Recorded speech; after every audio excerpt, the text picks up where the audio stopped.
Kembali di Cerdas Hukum pemirsa bersama saya Egit Hapsari dan praktisi hukum Alvin Lim. Baik pemirsa, kita lanjutkan dialog. Sudah ada Bu Santi di sini. Bu Santi, bagaimana langkah hukum ke depannya dan apa harapannya terkait kasus ini? Oke, kalau perihal langkah hukum ke depannya saya sih masih konsisten dari awal Mbak Egit. Saya, benar-benar, ingin tahu kenapa sampai ini bisa menimpa Kresna Life karena menurut saya dan banyak sekali nasabah itu sudah cukup hati-hati saat memilih. Ya jadi saya bukannya tidak melakukan, riset saya sudah do all research RBC mereka saat itu hampir 2 kali lipat. Saya benar-benar ingin tahu kenapa ini terjadi karena menurut saya, penyebabnya itu harus dipertanggungjawabkan. Jadi, seperti yang tadi dikatakan oleh Pak Kapler bahwa meskipun sudah terjadi perdamaian, tidak ada yang bisa menjamin apakah mereka akan benar-benar bisa memenuhi ini sampai dengan batas akhir, pengembalian dana kami. Nah, saya sendiri juga sudah beberapa kali bermediasi di, OJK dan pejabat OJK pada saat itu, saya sampaikan tuntutan untuk menjalankan fungsi, perlindungan konsumennya, di mana di situ kalau saya baca di undang-undang bahwa marwahnya mereka itu antara lain melindungi kami sampai dengan mengajukan gugatan, memastikan pengembalian dana kami dan bahkan sampai penggantian kerugian gitu. Baik. Jadi sampai dengan saat ini saya masih mendorong OJK meskipun sudah terjadi homologasi jangan diam saja. Ya, artinya mereka yang tahu persis bahwa apa yang terjadi dengan Kresna dan itu sudah diakui saat dimediasi Kresna, manajemen Kresna mengakui ada kesalahan tata kelola. Ya, itu harus diperbaiki gitu. Itu harus diperbaiki dan itu harapan dari Bu Santi. Terima kasih, Harapan Bu. saya. Menurut Pak Alvin sendiri, lantas apa yang harus dilakukan masyarakat dan korban? Apakah korban hanya bisa menunggu? Jadi kalau menunggu aja percuma ya, kayak orang tuh terima nasib kan di situ. Jadi yang harus mereka lakukan itu sebenarnya adalah berusaha dan berupaya untuk mendapatkan kembali dana mereka. Ya, jadi banyak yang terjadi itu orang yang kalau udah kena jadi korban, mayoritas itu mereka cuek. Ya udahlah, pasrah. Itulah. Ini yang tidak boleh. Jadi yang harus mereka lakukan sebenarnya mereka harus bersatu. Karena kalau bersatu itu mereka jadi kuat. Baik. Apalagi ini korbannya katanya ribuan toh. Dan nilainya juga fantastis sekali Betul. ya. Baik, jadi harus bersatu para korban untuk memperjuangkan keadilannya. Benar. Baik, Pak Alvin.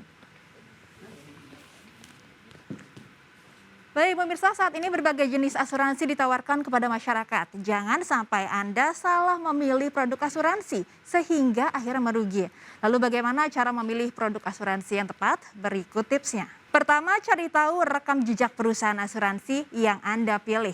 Anda harus mengecek apakah keuangan perusahaan tersebut stabil dan mengecek apakah perusahaan tersebut bisa dipercaya atau tidak. Anda juga bisa mengecek perusahaan asuransi dari prosedur pendaftaran dan apakah perusahaan asuransi tersebut sudah terdaftar di Otoritas Jasa Keuangan atau tidak.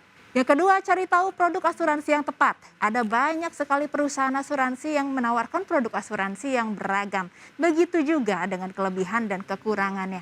Anda bisa membandingkan satu produk dengan produk lainnya sebelum memilih produk asuransi. Dan yang ketiga, ketahui rekanan perusahaan asuransi. Perusahaan asuransi pasti memiliki banyak rekanan yang bekerja sama dalam pelayanan kepada pemegang polis. Oleh karena itu, Anda harus tahu apakah rekanan itu adalah yang terpercaya atau malah memiliki track record yang buruk. Baik, berikutnya pilihlah produk asuransi yang sesuai dengan kemampuan finansial.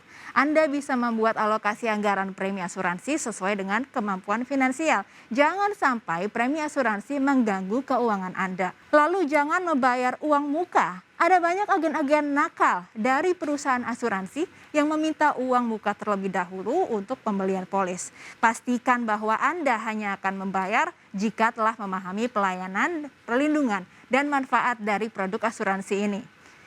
Cara menghindari penipuan asuransi selanjutnya adalah jangan pernah menandatangani sebuah kertas formulir kosong.